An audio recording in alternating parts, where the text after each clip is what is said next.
The world of Earythe has been marked by 3 ages, centering on the race known as the Ethel. In the first age, they were explorers. The Ethel set out from Athos to bring order to their chaotic world. They named the world, the stars, the oceans, the rivers, the creatures, and the continents. The first golden cities were erected, and they began to settle the lands now known as Arrogate, Rychem, and Leelric. As they spread across the globe of Earythe, the Ethel found the other races barbaric and base. The Earythean elders decided that the other races would be made to serve their will and obey their laws, or else be exterminated. The Ethel master Earythe and create the first Azure Gate to the world beyond. The Ethel became divided between the Nor Ethel, the Sol Ethel, and the Woe Ethel due to ideological beliefs. An incurable insanity spreads from a hellish plane known as the Azure and infected the entire Ethel populace, causing their city-states to turn on one another. In the Second Age, the Ethel were conquerors. Order was re-established as the Patriarchy is founded in Athos, and the world is brought under one single government. Under the Patriarch, the elite of the Ethel, the Nor Ethel, began to seek immortality, to be like God, and establish their eternal rule. Entire populaces were plundered for this quest. Rivals were offered for radical magical experiments. Nathaniel, the father of monsters, came to prominence for the grotesque abominations his experiments brought forth. In their search for godhood, the Nor Ethel unleashed a plague onto their own people. In its outbreak, the Rhysson rose in rebellion against the Ethel. The Ethel species was driven to the brink of extinction, and in desperation they turned to a greater power. They opened the Azure Gate, which was sealed shut to protect Earythe, and paved the way for the outcast king, the ruler beyond the Azure Gates, to seep into the world. The outcast king conquered Earythe for the Ethel once more. However, ruling Earythe wasn't enough for the outcast king. He saw imperfection in Earythe, and decided to destroy it and reform a new Earythe according to his will. Faladir re-established the Patriarchy, but to appease the masses and establish lay leadership, the Aeluan Accords were developed and signed. The Accords divided power among 6 warlords and the Patriarch himself. This new governance was referred to as the 7 Courts of Earythe. After years of deliberation and resentment, Patriarch Faladir imposed the reaping on the world, as an example of the might of the Aeluan Patriarchy. Those chosen by the reaping are sacrificed to the Azure and turned to raw magic, or potency, as it is commonly referred to. Stannis Longfinger, a notable wizard, was caught speaking against the Patriarch.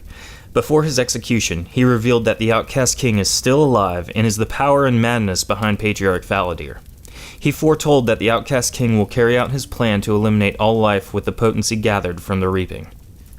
Patriarch Faladir helped save the world he now rules, but in doing so created a governing body that is rife with tension and friction. From his seat in the city of Aeluan, he governs the armies of Athos. The Aeluan Patriarchy is the supreme authority of Earythe. The Patriarch's word is as divine law. His will is the will of his people. Within the boundaries of the Patriarch's domain, the Nor Ethel retain all rights, with rare exception. Positions of influence and power are retained by ancient bloodlines dating back to the first Patriarch. Those born in the upper class of Nor Ethel society enjoy a life of luxury. From birth, they are surrounded by the finest servants and hand-picked tutors. They are taught the ancient tales of the Nor Ethel people, their doctrine, and various other subjects of higher learning. They are taught from a young age that they are the privileged few destined to rule over the lesser beings of Earythe. Those born outside of such illustrious families are conscripted at a young age to one of the many academies. There, Northilian doctrine is imprinted onto them and a career is chosen for them based off their personal skill. A place is found for every man, woman, and child of the Patriarchy. Those who lack any skills whatsoever are quietly disposed of. The High Kingdom of Arrogate is the shining symbol of civilization outside of Patriarchy control. Or, at least, that is what the common folk believe. The truth is that the young and inexperienced High King Delmar is a puppet king controlled by Archmage Justinian Vieverline and the College of Caladir. As such, Arrogate is firmly controlled by the Aeluan Patriarchy from the shadows. Each city of Arrogate is individually governed by a prince or princess of the Corbin bloodline. Positions of power and influence are given to families that are favored by the Corbin household and are thus elevated above the rest. Though each city controls its own laws, they owe fealty to the High King and thus the College of Caladir. The nobility of the High Kingdom are raised in the same manner as the children of the ancient houses of the Patriarchy. They receive private tutelage from esteemed scholars who teach them about history, potency, and military science. Children of the lower classes receive no education of any kind and are expected to work for the kingdom despite their youth. This is in vast contrast to the neighboring nation of Elysium. The court of Elysium is ruled by Nathaniel, the father of monsters. He pledged himself to Patriarch Valadir as a formality during the Accords, nothing more. He rules alone, immortally, over the entirety of Elysium. From his throne, Nathaniel performs countless experiments on his people. Often these experiments involve turning them into monsters and beasts. Other times he performs social experiments out of curiosity. Nathaniel is constantly testing the resolve of the neighboring courts. He constantly raids their borders and takes land, and people, wherever and whenever he can. Children in Nathaniel's realm do not maintain humanity for long. They are often transformed into monsters, or else cursed and turned to fight for Nathaniel. They fight to expand his borders or spread terror amongst the neighboring courts. All races are equal in the eyes of Nathaniel. In his realm, they either become cursed warriors fighting for his dominion, or they become mindless beasts ruled by his desires. Though it is noticed that Nathaniel holds a preference towards Athelian races.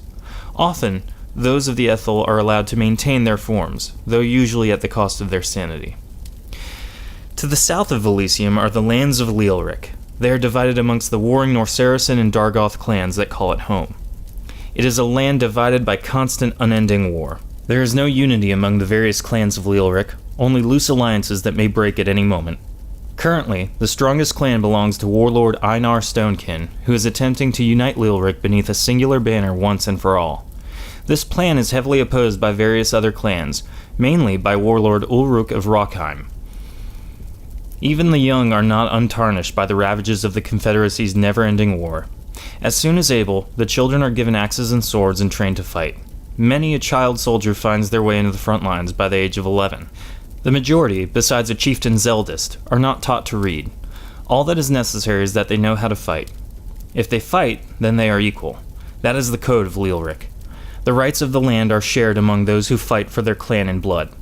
It is the only kingdom where a member of any race can rise to the top, or else fall to the bottom of society.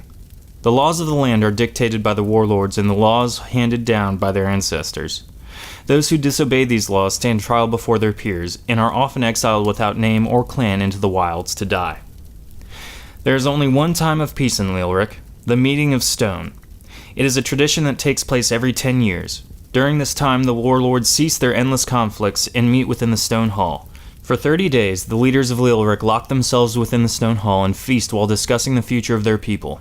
During this time, alliances between clans are broken and forged. Weaker clans may find themselves absorbed into larger clans through marriage or oaths. It is a joyous time where the spilling of blood is forbidden across all Leelric. The Mivra matriarchy rules the realm of Dalnain. They have held a semblance of independence dating back to the birth of the Soul Ethel species. Their laws and customs are ancient and unyielding. The matriarchy is the one society where power is passed down maternally, and the females hold complete power in all social circles. The ruler of the matriarchy is a Soul Ethel descended from the bloodline of the first Soul Ethel, Mivra. The matriarchy operates on a caste system. One's status is solely decided by one's mother's status. If one's mother was a warrior, one is a warrior. If one's mother is an armorer, then one is an armorer. It is impossible to rise above the status of the mother. Once born into a station, that is the status one must bear for the rest of their days. The children of the matriarchy belong to their caste first, and their families second. As soon as they are able, the children are expected to join their caste's guild and learn from the masters of their designated crafts. They spend 20 years as apprentices before practicing their crafts for the good of the matriarchy. The Dusaracens swore themselves over to the Soul Ethel matriarch during the Rizan uprising. For their service, the Dusaracen are part of an elite warrior caste that serves as the matriarch's elite guard. Other races who live within the empire must petition a caste to gain admittance. Most are refused and become casteless. They are reduced to living in city slums as simple laborers waiting for a chance to prove themselves to a caste. Others become resentful of the Soul Ethel overseers, whose society reduced them to such straits. To commit a crime in the matriarchy is to bring shame onto one's family, caste, and empire. Lesser crimes lead to incarceration and hefty fines, while major crimes lead to execution or the removal of one's caste, followed by exile. On the first day of spring, the matriarchy celebrates the Festival of Love. On this day, men wear brightly colored suits of silk and women wear feathered dresses. Suitors pursue their romantic interests with flowers and poetry. Romantic rivals compete through verse and gifts. It is a day of dance and merriment, joy and love. The festival of the Phoenix takes place halfway through the year, and on this day, the people of the matriarchy wear all black and mark their faces with ashes. The first half of the day is spent in complete silence. The second half is filled with merriment and dancing in the streets. During the festivities, there is a parade led by the matriarch, who showers the gathered crowds with coin and gems. This festival celebrates the trials faced by Mivra and the birth of the Soul Ethel species. There is no land as rife with corruption as the Dermahad oligarchy. To the outside observer, the oligarchy is governed by several merchant kings who use their wealth and prestige to secure their influence over their dominion. Those who live within know better. These merchant kings are princes of crime who garner their wealth through various criminal enterprises. Positions of influence are bought with coin and can easily be taken away by poison. Public assassination occurs so often that it is almost a national sport. The corruption is juxtaposed by the monastic orders that the Earythe have set up throughout the oligarchy. These monasteries offer shelter to those escaping poverty or a life of crime. When the reaping comes around, the merchant kings of Dermahad are more likely to give away these monks and a fraction of their poor, rather than separate with their gold coin. Children born in rich families enjoy every luxury that they can ever desire, while also enjoying the dangers of being in power. A child born in prestige is not exempt from assassination attempts, kidnappings, or being used as a leverage. Children born in poorer families are often driven to a life of crime, or else starvation and endless poverty. The governance of Dermahad was given over to the Earythe for their dutiful service to the patriarchy. Other races may rise and fall in the oligarchy should they be able to garner the funds and resources to compete as such. All crimes are forgivable in the oligarchy, if one has the coin to pay for its hefty fine. Otherwise, they will be held in incarceration until a member of their bloodline can pay the fine, plus interest. Like Dermahad, Earythe was given to an esteemed Earythe family, House Xavia, to bring civilization to the wildlands. House Xavia constructed the city of Port Riches, Valoria, and the Azure Fortress as symbols of their civilization's strength. Unfortunately, the savage nature of Earythe proved too much for House Xavia. A single Norcerison maiden, Alva Aslog, single-handedly slaughtered the members of House Xavia and took her place as the Azure Queen. Earythe is a land diverse in both geography and population. The people who live in its dry deserts hold different customs than those who live in its ancient woods. The Norcerison warriors hold battle sacred, while the Earythe merchants prefer diplomacy. In the end, the one law that is respected in every corner of Earythe is strength. If one can take it, it belongs to them. The strongest, the wisest, and the fastest hold an assembly in Earythe, where they represent their people to the Azure Queen and guide her towards what is best for both people and country. Earythe is diverse. All races dwell within its boundaries and each share different experiences. In the domain of the Wanderers, they are seen as outlanders and shunned, or, if they are fortunate, they are welcomed into the family of nomads as one of them. In the Sunwood, they are expected to live as everyone else does, that is, by the quality of their own strength and their own wits. People of all races are expected to be able to survive and flourish on their own. In Earythe, civilization is biased towards the Norethel and Earythe races. They have the best schools and the best opportunities presented towards them. However, as with the case of the Azure Queen, a member of any race may rise if they have the skill or the strength to do so. For even in Earythe, strength is a highly valued trait. There is much more to be said about the history and lore of Shattered Dawn. If you're interested in delving deeper into the history of Earythe, please visit shattereddawn.com and purchase one of our books in our shop, either in hardcover or PDF format. This show is impossible to do without support from our viewers and our listeners. If you're interested in supporting us, please visit our Patreon page at patreon.com/shattereddungeons. There you can find more content delving deeper into gameplay mechanics, character creation, and interviews with our staff, our cast members, and the creators. Please follow us on Facebook, Twitter, Instagram, and Twitch under Shattered Tabletop Games. There we'll post more information and more links to more content as it comes out. We appreciate you listening and can't wait to share our next episode with you.